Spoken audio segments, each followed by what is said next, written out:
بحلم بنهضة مصرية وبسعى يبقى الحلم حياة وإيدينا تتمد بقوة والشعب كله يقول الله والشعب كله يقول الله.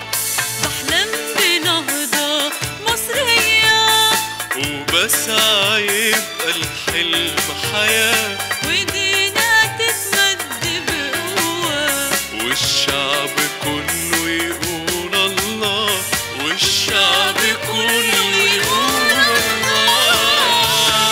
فيا إن أنا مصري وتاريخ بيشهد على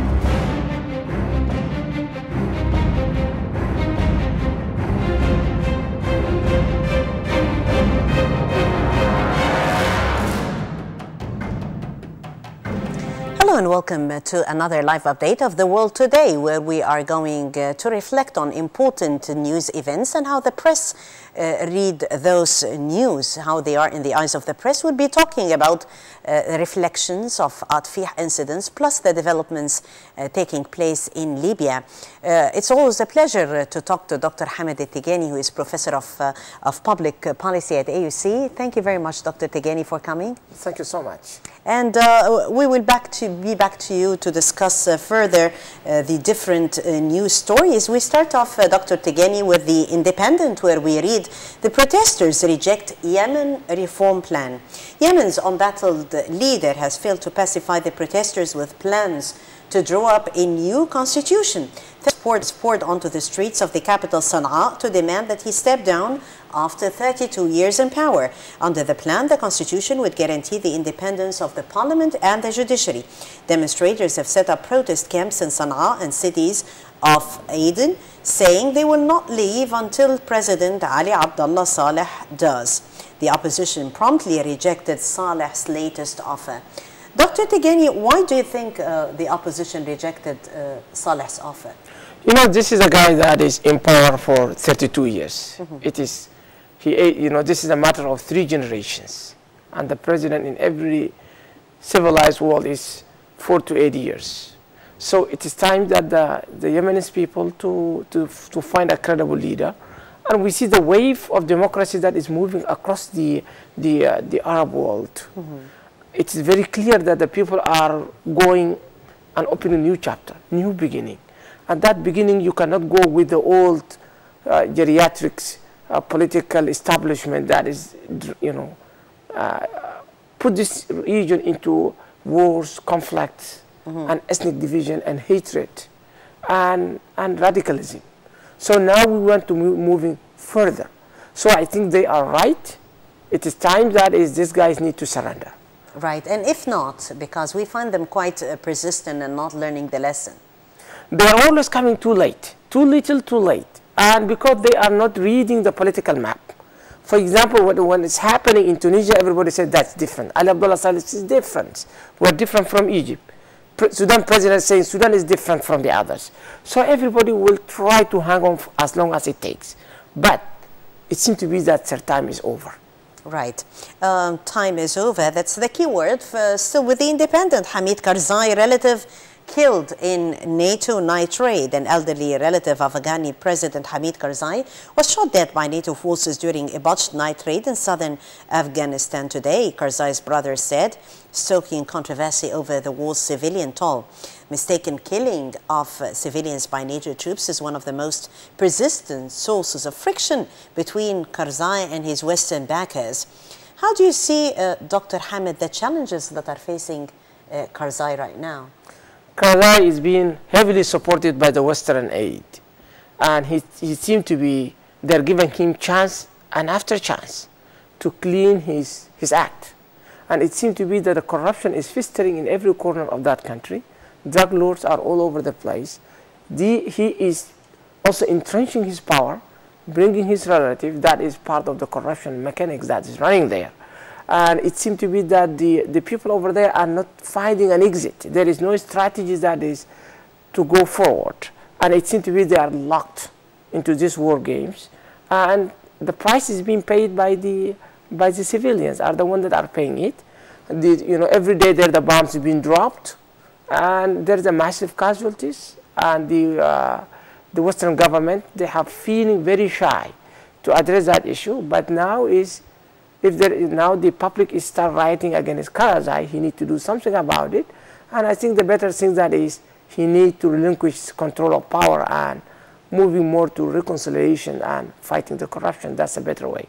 Right. Moving to the International Herald Tribune, we read victims reported after China quake. An earthquake toppled more than 1,000 houses and apartment buildings in China's southwest near the border with Myanmar, killing at least 24 people, injuring more than 200 others. 24 people had been killed, including 4 students in this incident. And we also read another economic news. We're still with the International Herald Tribune. China posts trade deficit of $7.3 billion in February. $7.3 billion in February. China reported a $7.3 billion monthly trade deficit in February, the largest in 7 years, after imports climbed sharply, but exports lagged. China rarely reports trade deficits, and analysts say the figures Thursday had most likely been distorted by the effects of the Lunar New Year holiday period because many exporters has to ship in January. Well, China as a giant, as an economic giant, and with reporting a $7.3 billion monthly trade deficit in February, how do you read that figure? China's model is the economy is being built on the export, so they want to export. And if the global economic crisis has always suppressed the demand side, and we have seen that is people are spending less, people have less income, the jobs are not there, so it seems to be that the purchasing power has reduced, and consequently we'll see that countries are likely to export less. And this model of the China is very prone and very sensitive to the purchasing power of other countries. And it seems to be that this is probably the lunar calendar have some impact, but it seems to be that is the sluggish of the whole world economy and the recessions we have seen it taking its toll on China, and they start feeling it. Right. And from The Guardian, still co-relevant to China, China says Dalai Lama's retirement is a trick. Beijing accuses Tibetan spiritual leader of seeking to split the country, claiming he's using religion as a disguise. China has attacked the Dalai Lama's announcement that he will cede his political role as a trick. Well, Dr. Tigani, the role that has been played by Dalai Lama, and how do you see that? Is it a real trick? Dalai Lama, he is coming out as a spiritual leader, and he's coming also in the world stage as a very respectable figure. China is a totalitarian state, a state that has never respected religion. And so religion is a Marxist ideology, but they have no respect for the others. And these are the minority that they are looking for their rights, and they're supposed to have their rights. And China is really worried. Today is the world crisis that is happening. China is the stonewalling in every move. In Libya, China is stonewalling. In Sudan, China is stonewalling. Everywhere, because they are fearing that the waves of the freedom will going to come in every corner. And I think in this era we are moving towards more liberal society. More people are respecting the human dignity and the human rights. And I think for China it is time also they start thinking seriously about giving the right for the minority, whether those are the Dalai Lama or the Muslim population that are living inside China. All right. Dr. Tigani, we move now to the first topic for tonight. We'll be opening the incidents, of course, that happened in Egypt that make headlines, the incidents that happened in Atfih between Muslims and Christians. Now, for the 6th consecutive day, protesters are right down in front of Maspero, Coptic protesters calling for demands. And at the same time, the situation is tense. It seems that there is some sort, of course, of a counter-revolution. there are certain figures who want to hijack the gains of what Egyptians managed to achieve, the history that did unfold on the soil of this nation. How do you read the developments so far? You know, if you look at the revolution in Egypt, what has happened is almost similar to the French Revolution, or might be exceeding the French Revolution in terms of its impact that we could see on the future of this country.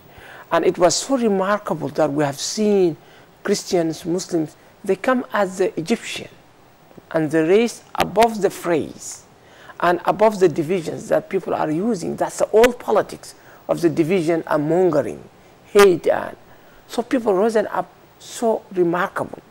And the whole world is applauded what is happening.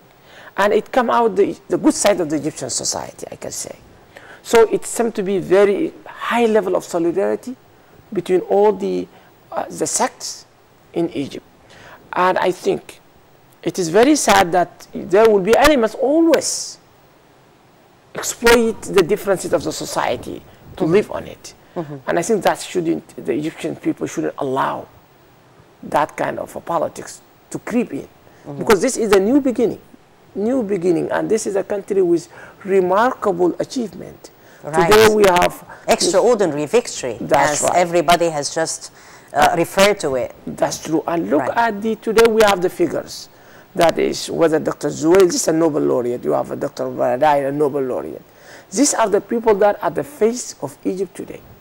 And this seems to be a new beginning for Egypt. So people want to move forward, and to be Egypt is the center, epicenter of the Arab and the Muslim world. And they could go forward with a better strategy. That is, they need to just get it over this. And I think also the government did a good gesture and good move by rebuilding and reconstructing the church that has been demolished. And I think that nobody should tolerate any politics of hate and division in this country. Right. Dr. Tegani, how do you see the developments in order to contain the situation? I mean, what could be done right now? What is the way out? You know, the best way is a dialogue. And I think it is very important that people on the higher level of the government will bring the religious leaders. And they are going to sit and clearly sorting out these things so that they won't allow these things to be carried on. And also they will look forward what measures they need to take for the future, that this will never occur. And the best and important thing also the youth, the dialogue, the discussion, understanding. Muslims will visit the churches, and the churches will going to visit the mosque. And the dialogue will be taken between those pillars of this society. And above all this they are defined as Egyptian rather than anything else. And I think there is an element that these people could move forward, and I think the government need to step in a positive way and encourage the dialogue, and also give reward to those who have been damaged or compensate those who have been hurt by this incident, and put a proper mechanics that this will never occur again. Right. From Egypt's incidents, we move forward to The Guardian, and this would lead us to developments more about Libya, which is considered to be our second topic for discussion on this episode. We read from The Guardian: Gaddafi troops pound Libya rebels out of Ras Lanov. Retreat of fighters under heavy bombardment from strategic oil port is a further sign that the regime is gaining upper hand. Libyan rebels have fled the strategic oil port of Ras Lanov under a fierce barrage of artillery fire, airstrikes and rockets as a counterattack by pro-Gaddafi forces appears to be gaining momentum. Dr. Tegani, what is really happening? How come that the regime is gaining upper hand now? You know, the regime is at the last breath of his life. And I think it's very clear that Gaddafi has lost the control. It is very clear that Libyan people are rising up, and they are saying enough for the ruthless dictator for 40 years in power. And they are rising up as a society, and they are fighting for it, and they will win it. It's true that they could, this is like a tactical war that back and forth, but at the